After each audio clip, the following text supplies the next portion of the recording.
Hola, ¿qué tal? Mi nombre es Kev y estoy muy contento que vengas nuevamente a un episodio más de Notas al Margen. Fue una larga temporada sin transmitir ni un solo episodio, más o menos un año. En el último que publicamos, platicamos sobre las métricas con las que a veces evaluamos un ministerio. A veces creemos que alguien es exitoso dentro de la iglesia si congrega mucha gente, cuando lo que Dios nos manda es hacer discípulos. Otro episodio que recuerdo con mucho cariño fue el 2 o 3 más o menos, donde platicamos de la masturbación, o más bien de la forma en la que comunicamos el asunto de la masturbación dentro de la iglesia. Si lo hacemos de forma agresiva o empática, si estamos dispuestos a ayudar a aquella persona que lidia con estos problemas, o si más bien estamos más interesados en señalar y acusar. Y claro, ¿qué hacemos también con aquellas personas que francamente no están lidiando sino disfrutando de todo eso? Ve estos episodios, te los recomiendo muchísimo, y también comenta ahí, déjame tus comentarios qué te parecen estos temas. El título del podcast de hoy es Gánatelos. Y para introducirnos a esta temática, me gustaría narrarles una historia. Había una vez un ser inmortal que descendió a la tierra en forma de un orbe. Al tomar contacto con la superficie, se transformó en una roca, más tarde en un lobo, y por último en un niño. Este niño carecía de sentimientos, de emociones, no sabía ni siquiera qué era el amor, el odio, el miedo, el calor o el frío. Las conoció a través del contacto con otros seres. Fue poco a poco convirtiéndose en un ser humano que estaba dispuesto a invertir toda su eternidad en ayudar a otros. Algunas de las historias que transcurrieron en este periodo de cientos de años de su existencia es la siguiente. Había una vez un reino donde criaturas estaban amenazando con matar a todos los habitantes, criaturas malignas. Tan seguros estaban de su victoria que avisaron con tiempo el día de su llegada. Ante la amenaza, el chico inmortal va con la reina y le propone un trato. Le dice: yo puedo proteger a todos sus ciudadanos, pero para ello necesito destruir casa por casa. Irónico, ¿no? Para protegerlos tendría que destruir su patrimonio. Esto lo hacía porque este ser inmortal tenía la cualidad de replicar cualquier artefacto, en este caso sus hogares, y fortalecerlo incluso si era atacado, volver a reconstruirlo con mucha facilidad. Y eso era mucho más seguro que proteger edificaciones desprovistas de esta garantía. Le ofrece esto a la reina, pero a la reina, aunque le cree, aunque confía en que lo que dice es cierto, tanto la fecha del ataque como su capacidad, le dice: te pongo una condición. Ve con cada aldeano, con cada familia, con cada niño y anciano y convéncelos. Gánatelos. De eso platicaremos el día de hoy. En la historia yo quisiera ponerme en el lugar de este ser. Si yo estuviese ante la reina y conociese la condición que me pone para salvarle, creo que me molestaría un poco. No queda demasiado tiempo. Inclusive aunque empezáramos ahorita, en este momento, tendríamos mucha dificultad para acabar la misión. Y me dices que pese a que te estoy ofreciendo la solución a tu problema, tengo que ganarme a cada habitante de este pueblo. O sea, sí los quiero, pero me va a tomar tiempo. Y creo que en esta representación de yo estando en el papel, pues incurro en esto llamado impaciencia, obviamente. Creo que como muchas personas lo soy una persona muy impaciente. Una persona, y ya hablando de mí en particular, que en su introversión ha decidido muchas veces, más de las que quisiera admitir, no comunicar lo que quiero, no intentar esforzarme por convencer a las demás personas. Y esto sin duda me ha acarreado problemas. No sé cómo te vaya en ese aspecto. A mí me va de esa forma muchas veces. En otros espacios he platicado sobre un ensayo que hizo Dietrich Bonhoeffer acerca de la influencia en los demás. Dice él que estamos en una posición de desigualdad. Mientras algunas personas son completamente extrovertidas y tienen la capacidad natural de influenciar a los demás, otras personas no solamente no tienen la capacidad, sino son influenciables. Eso es injusto en la medida en que este derroche de extroversión de algunas personas puede opacar la identidad de otros, puede convencerlas de ir por un camino oscuro. El ejemplo que muestra Dietrich, es el de Hitler, ¿no? Una persona que había, con su poder de convencimiento, cambiado el destino de una nación, de una generación. No solamente de su país, sino de muchos, muchos países. Pero quisiera hablarles del efecto contrario, de las personalidades o los momentos en que no estamos interesados en influenciar a otros. Simplemente queremos trabajar con nosotros mismos, ir a nuestro ritmo sin tener que involucrar a otros. Fujin, que es el nombre de este personaje, se toma el tiempo para ir a cada casa y ayudarles en sus tareas domésticas. Se toma ese tiempo y al final logra convencer al reino entero, logra hacer que confíen en él y despliega este poder para protegerles. No les voy a decir en qué acaba la historia, pero me gustaría considerar algo que dice la Biblia en el libro de Deuteronomio, capítulo 6. El contexto de Deuteronomio es uno donde, después de una gran travesía por el desierto, Moisés sabe que es el fin, no solamente de su vida, sino también de esta peregrinación. Acaban los 40 años y están a punto de entrar a la tierra prometida. Y hay una repetición en el libro de todo lo que ocurrió en el desierto, de todo lo que pasaron, pero con la conciencia de que se lo decía a una nueva generación que no había experimentado todas las cosas que está narrando. Se le tiene que repetir la ley de Dios, pero también el testimonio de lo pasado, y sobre todo, lo que iba a pasar de aquí en adelante. Dice en el capítulo 6, versículos 10 al 12. El Señor tu Dios pronto te establecerá en la tierra que juró darte, cuando hizo un pacto con los antepasados Abraham, Isaac y Jacob. Es una tierra con ciudades grandes y prósperas que tú no edificaste. Encontrarás las casas muy bien establecidas, abastecidas con bienes que tú no produciste. Sacarás agua de cisternas que no cavaste, y comerás de viñedos y olivares que no plantaste. Cuando hayas comido en esta tierra hasta saciarte, ten cuidado de no olvidarte del Señor, quien te rescató de la esclavitud de Egipto. Teme al Señor tu Dios, versículo 13, y sírvele a Él. Cuando hagas un juramento, hazlo únicamente en su nombre. La situación de esta nueva generación que va a conquistar Canaán no solamente es una donde sus padres experimentaron un montón de dolor, de pruebas, de dificultades, y ellos no, sino también que van a recibir algo que ni sus padres ni ellos se han esforzado por obtener. Les es muy claro Dios. Van a encontrar lugares, ciudades bien provistas, bien aprovisionadas, con lagares, con cisternas hechas por otras personas. Valoren el lugar que van a conquistar, porque fue prácticamente gratis. Y si vemos el relato de Josué, vamos a ver cómo es verdad que muchos guerreros intervienen en las luchas, pero la mayoría de las grandes batallas, de las más importantes, en ellas no hay no hay un esfuerzo humano, sino divino, para darle a los judíos, a esta nueva generación, aquello que están esperando. Lo reciben prácticamente gratis, y ya lo decía el libro de Éxodo. Cosa terrible es lo que voy a hacer. Como diciendo, ustedes están en primera fila, contemplen lo que voy a hacer por ustedes y para ustedes.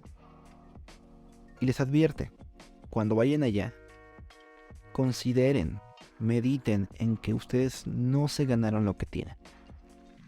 Lo tienen de gracia. Hay muchas cosas, además de la gracia, que obtenemos sin trabajar, sin un esfuerzo propio. Por ejemplo, en el asunto de la autoridad en una iglesia. Ocurre muchas veces que una persona nueva, novata en el ministerio, obtiene el nombramiento, y somos dados a creer que este nombramiento, este edicto de alguna autoridad mayor o certificado dado por alguna institución teológica, por ejemplo, nos valida y es suficiente para exigir el buen trato de otras personas o exigir que nos obedezcan. Pensémoslo de esta forma. Imaginen que en una región donde hay pastores, literalmente pastores de ovejitas, le dicen a un hijo de un pastor: de ahora en adelante vas a ser el pastor. Y bueno, le dan un papel, le expiden un papel que dice: soy fulanito de tal, es pastor. Entonces él va al campo, o va más bien a redir con las ovejas, y se presenta: oigan, muy buenas tardes, yo soy fulanito de tal, vengo de tal lugar, hijo de tal, y aquí está mi certificado y mi placa que validan que yo soy el pastor de las ovejas. Las ovejas se le quedan viendo y con cara de ¿qué? No, o sea, ni la entendemos. Y solamente va cada mañana a recordarles y a mostrarles la placa y el certificado de pastorado. Y las ovejas están hambrientas porque no han ido a los pastos, las ovejas están lanudas porque nadie las ha trasquilado, las ovejas están inquietas, ¿no? El pastor lo es en la medida en que pastorea a sus ovejas, en la medida en que se ha ganado el derecho a ser llamado pastor por ellos. Es curioso, ¿no?, que a veces le llamamos a una persona pastor, y puede que lo sea, genuinamente y en ejercicio de funciones, cuando no estamos congregándonos en su iglesia. Ha dejado de ser una función para convertirse en un nombramiento. Hay veces en que hay pastores, nombrados pastores, que no han pastoreado a sus ovejas, y la pregunta es: ¿son realmente pastores? En el ejemplo de Deuteronomio que hablamos hace un momento, vemos que la persona que se dirige a un lugar donde no ha trabajado nada para obtenerlo, que va a comer los frutos de esa tierra, que va a beber del agua de los pozos, de las cisternas, tiene que tener conciencia y gratitud. Y gratitud porque no hizo nada para tenerlo. Hace muy poco tuve la gracia de asistir a un templo y precisamente leí esas palabras de Deuteronomio 6, porque lo cierto es que ese templo, que lleva 20 años, 24 más, donde he escuchado algunas de las historias de los que trabajaron en la construcción, historias de sus conversiones, historias de sus luchas, no puedo hacer otra cosa sino sentirme pequeño, en un buen sentido, sentirme con gratitud de poder estar en un lugar en el cual yo no trabajé, que se me ofrecen los frutos de ese lugar. Y más que una realidad que yo quisiera enseñar a esa congregación o enseñarte a ti, es algo que yo necesito aprender. No es lo mismo, recitar la tabla del 9 cuando te lo pregunta la maestra, que saberlo ocupar cuando se necesita, que en el momento clave en que necesites sacar de ese conocimiento y ponerlo en práctica, hacerlo. Y es lo mismo conmigo, o sea, he recitado este texto en la congregación y aquí frente a la cámara, y lo has visto. Y una distancia enorme entre sabérmelo de memoria o recitarlo y entenderlo y practicarlo en el momento clave, ¿no? Hay una necesidad de tomar una resolución pronta, urgente. Seré capaz de hacerlo siguiendo honrando a mis predecesores, a la gente que ha luchado y que ha acabado esas cisternas, que ha sido fiel y que ha estado allí. En el momento en que se me ofrezca la posibilidad de llevarme honra para mí, ¿podré cederla a quien la merece verdaderamente? Es como una gran pregunta. Hay otro texto que me gustaría compartirles, y hace unos meses hice un tema que pueden encontrar ahí en el canal, que fue parte de una serie de hombres ilustres del libro de Hechos, de los primeros capítulos de Hechos, concretamente de los diáconos de la iglesia primitiva. Y en esa ocasión me tocó abrir el tema y pues hablé de los 7 diáconos y de sus características.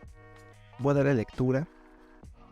Está en el libro de Hechos, capítulo 6, versículos 1 al 7. Qué coincidencia, ¿no? Es el mismo número de capítulo de Deuteronomio que leímos. Entonces, Hechos 6 del 1 al 7.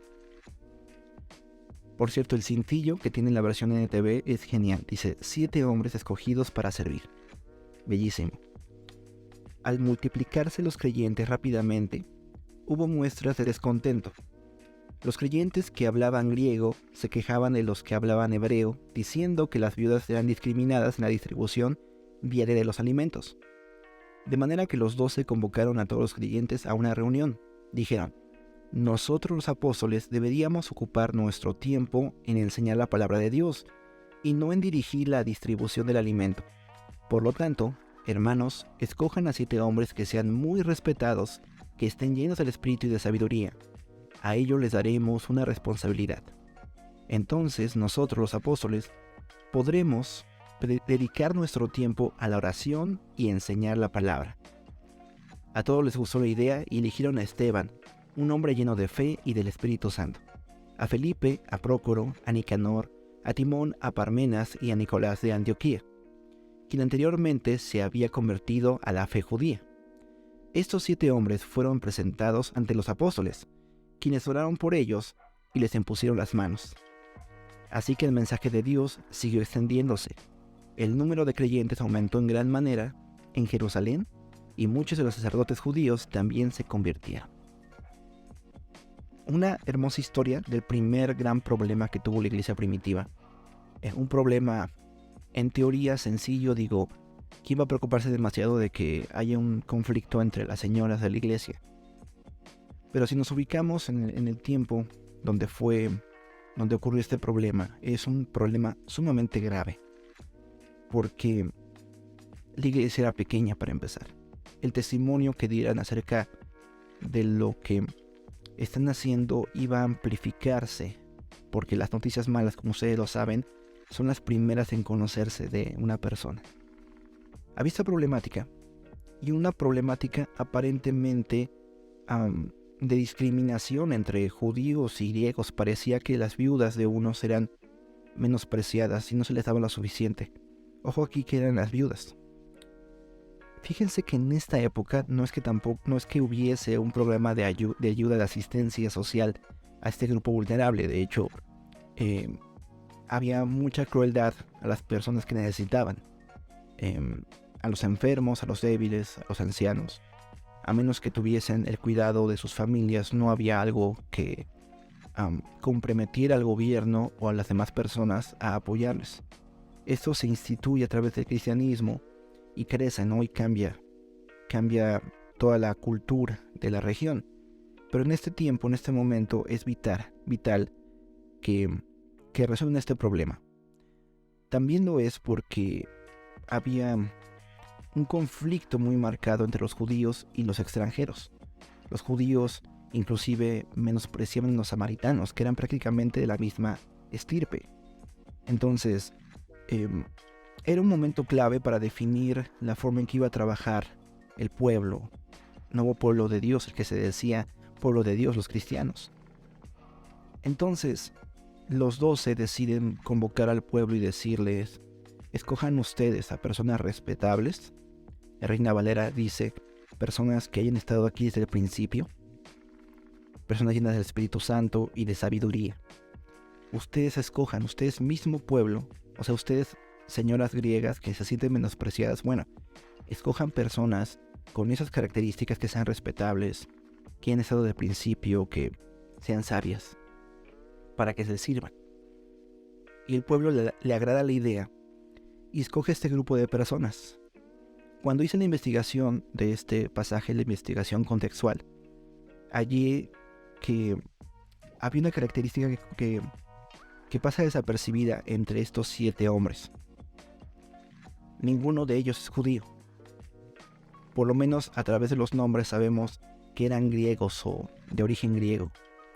Incluso uno de ellos, Nicolás de Antioquía, se dice que anteriormente se había convertido a la fe judía. Probablemente era el único que antes había sido judío, había sido prosélito. Los demás pasaron de ser griegos en su cosmovisión a griegos ahora convertidos al cristianismo. Entonces, parece que el pueblo tuvo a bien tomar a personas que compartían la raza, el origen étnico de las mujeres que se sentían agredidas. Tomaron gente que era de su confianza, pero los criterios se mantenían. O sea, no iban a ser personas que les dieran ahora más a las griegas que a las judías. Eran personas llenas del Espíritu Santo, de sabiduría y muy respetados. Tenían la confianza estas mujeres que no solamente les iban a ayudar a ellas, sino también iban a resolver otros problemas, que eran capaces de ayudar, de mostrar justicia y orden. Y parece algo muy grande para simplemente servir mesas, simplemente repartir alimentos. Porque lo es. Es muy grande. Es tan grande que los mismos apóstoles, los 12, reúnen a este grupo de 7 y oran por ellos y les imponen las manos. En el libro, si no me equivoco, de Timoteo, Pablo le dice a este personaje que no imponga las manos con ligereza. Imponer las manos para la iglesia es otorgar una responsabilidad espiritual a alguien, una responsabilidad de alta importancia. Pastores, obispos, diáconos. Esto era de vital importancia y considerado por los apóstoles como algo que no se debía de menospreciar. Asumen esos 7 esta labor. El pueblo se alegra, el pueblo es conciliado, las mujeres ya no se pelean entre sí, las viudas de los griegos y las viudas de los judíos. Y el versículo 7 es muy potente respecto a esto. Así que el mensaje de Dios siguió extendiéndose. El número de creyentes aumentó en gran manera en Jerusalén y muchos de los sacerdotes judíos también se convirtieron. Ojo aquí, que este versículo no está puesto en este lugar de balde. No es como que hubiera quedado mejor antes del capítulo 6 o mucho después, porque viene a consecuencia de lo que está ocurriendo del nombramiento de los 7 diáconos. Si no hubiese habido esos 7 diáconos puestos por Dios y por el pueblo, sirviendo a las judías y a las griegas, el mensaje de Dios no hubiera podido seguirse extendiéndose primero. 2. El número de creyentes hubiera aumentado en gran manera en Jerusalén. Y 3. Los sacerdotes judíos no se hubieran convertido. Había como un bloqueo, había como una barrera para que los apóstoles tomasen el lugar de predicar y dedicarse a la palabra, porque en este momento estaban corrigiendo conflictos entre las viudas. Pero no solamente eso, sino que el asunto de bendecir a las judías en equidad con las griegas causó una conmoción en todos. La cosmovisión griega y las regiones romanas contemplaron cómo es posible que ellos cuiden y tengan pasión por ayudar a nuestras viudas, nosotros, mejor que nosotros. Los judíos también se impresionaban de esta equidad, de ese cumplimiento de promesas. Incluso los sacerdotes decidieron, muchos de ellos, entregar su vida a Cristo por este acto de bondad, por servir mesas. He hecho mucho énfasis en la historia, pero me gustaría solamente rescatar algunos puntos que tienen que ver con el tema de gánatelos. Estos 7 eran griegos también. Y es muy bueno realmente que aquellas personas aquellos grupos a los cuales queremos dar el evangelio, se sientan identificados con sus líderes, con sus evangelistas. Es muy bueno que una persona que ha sufrido violencia doméstica y que lo superó por gracia de Dios, ayude a otras personas que han sufrido de lo mismo. Igual es genial cuando un ex alcohólico, ex drogadicto, puede ayudar a otros que han sufrido por allí, porque puede tener empatía con ellos, pero también ellos se pueden reflejar en él y pueden decir, claro, esta persona sí conoce lo que estoy padeciendo, sí conoce mi dolor. Gracias a Dios que en esta iglesia primitiva había personas con esas características iguales a aquellas personas que estaban siendo desplazadas para atenderles. Pero no siempre es así. No siempre hay suficientes siervos que puedan cubrir cada demografía y cada situación particular. Sin embargo, aunque no compartas el origen étnico ni la situación con la persona que quieres atender, hay algunos puntos que reflejan el texto que pueden casi emular esa situación o casi hacerte como ellos, que es precisamente lo que hizo Jesús. Jesús se encarna en forma de hombre en un lugar y tiempo determinados y empieza a hablar la lengua en arameo, en hebreo y en griego, tal como ellos lo hablaban, a vestirse como ellos, a caminar en sandalias como ellos. Se encarna. Podría haber pasado que Felipe, que Pármenas, que Esteban, los demás chicos, los demás diáconos, no se hubiesen encarnado en su trabajo, pese a provenir de Grecia, de la cultura griega. Podrían haberse alzado y hacerse los judíos y pintar una raya entre el pueblo y ellos. Pudo haber pasado. También pudo haber pasado que aunque no hayan escogido gente griega, los judíos que hubieran tomado esta labor del diaconado se pudieran haber puesto la camiseta y encarnarse en la necesidad de estas viudas. Creo que lo fundamental, tengamos o no tengamos puntos de similitud con las personas a las que servimos, lo fundamental es la encarnación, el hacernos como ellos, en ser como ellos, en vivir en el lugar y condiciones que ellos viven. Que una persona que venga nueva piense, seguramente este hombre fue alcohólico, Dios lo rescató y por eso tiene una gran actitud con los alcohólicos y les ama y les abraza y les comprende. Quizás podría ser un buen síntoma, ¿no? De que aunque no hayas padecido o sido de este grupo, te encarnes en ellos, te los ganes. Hay muchos más ejemplos en el libro de Hechos de personas que se encarnan en su región, que deciden dejar sus tradiciones culturales y adoptar las nuevas para ganarse a la gente. Jesús les dice a sus discípulos, después de la elección de ellos mismos como apóstoles, les dice en Lucas: hablen palabras que traspasen sus corazones.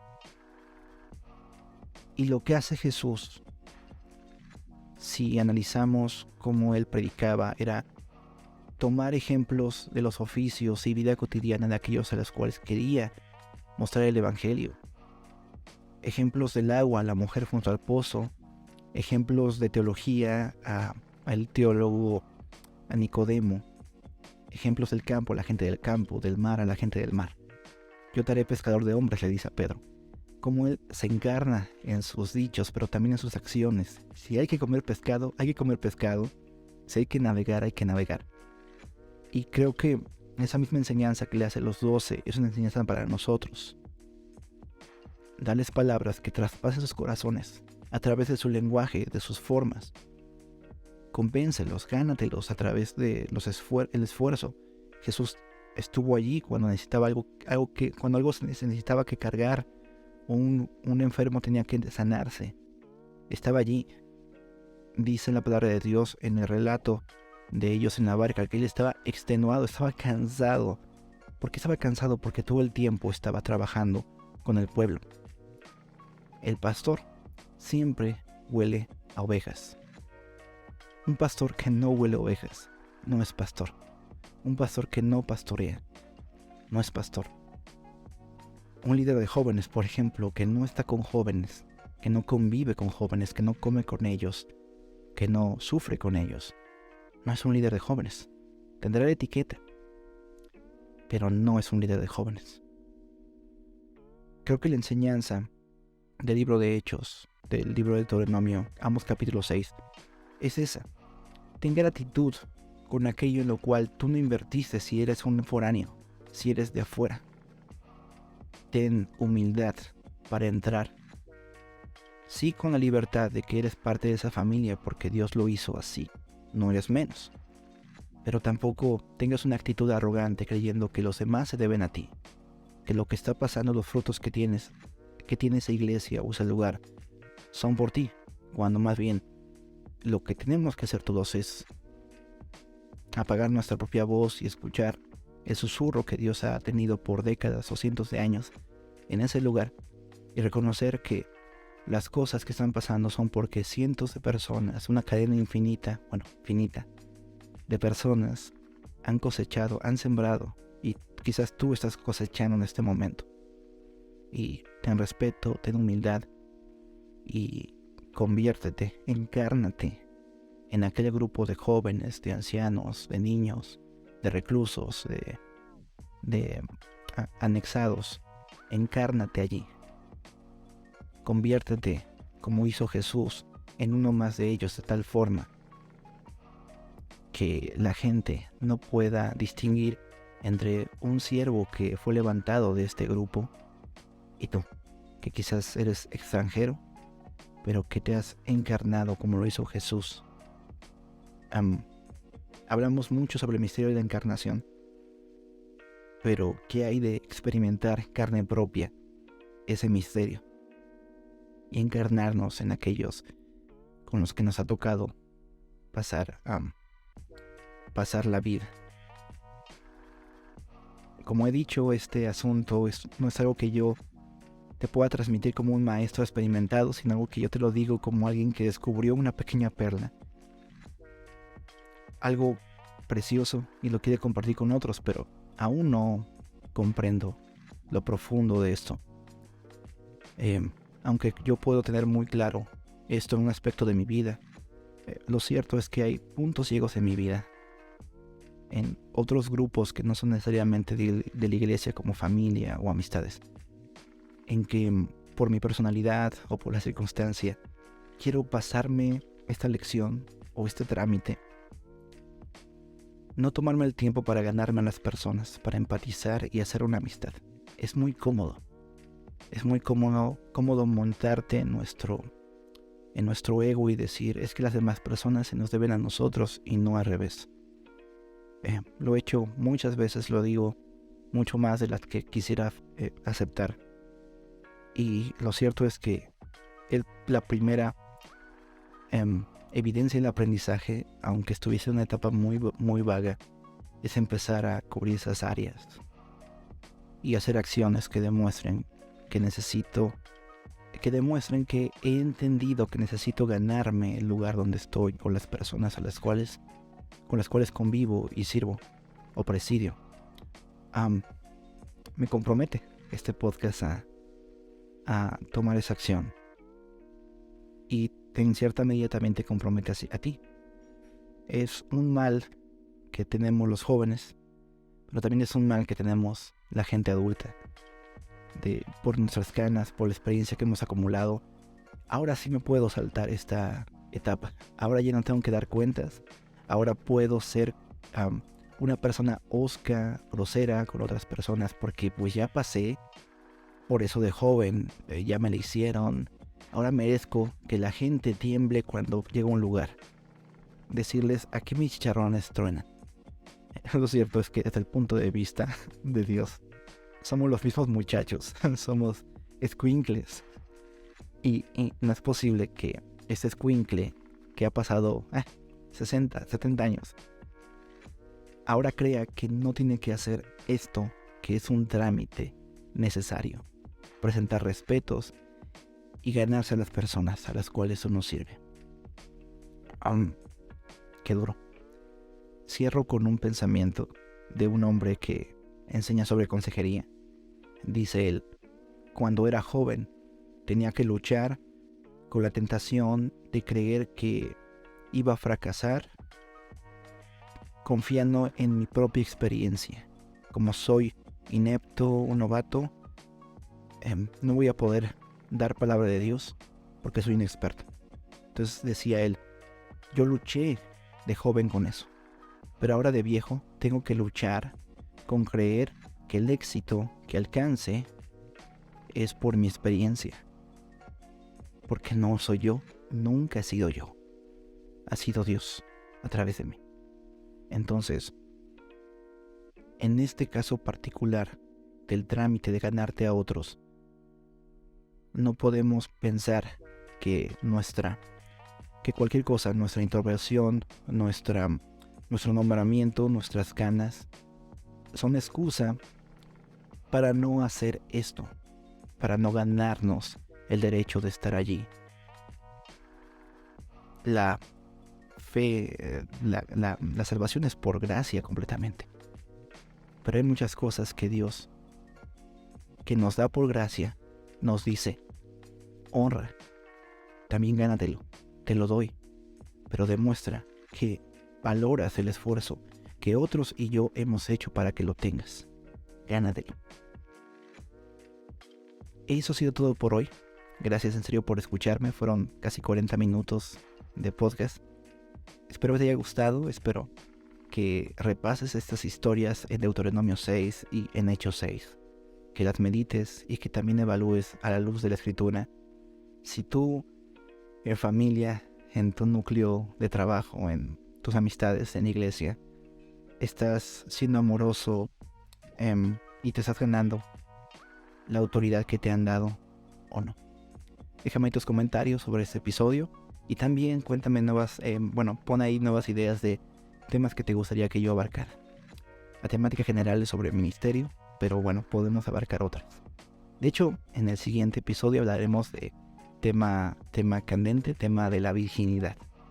¿Qué concepción tenemos los cristianos de ella? Y si todos los vírgenes son santos o no. Lo dejo allí. Cuídense mucho, Dios los bendiga. Hasta luego. Chao.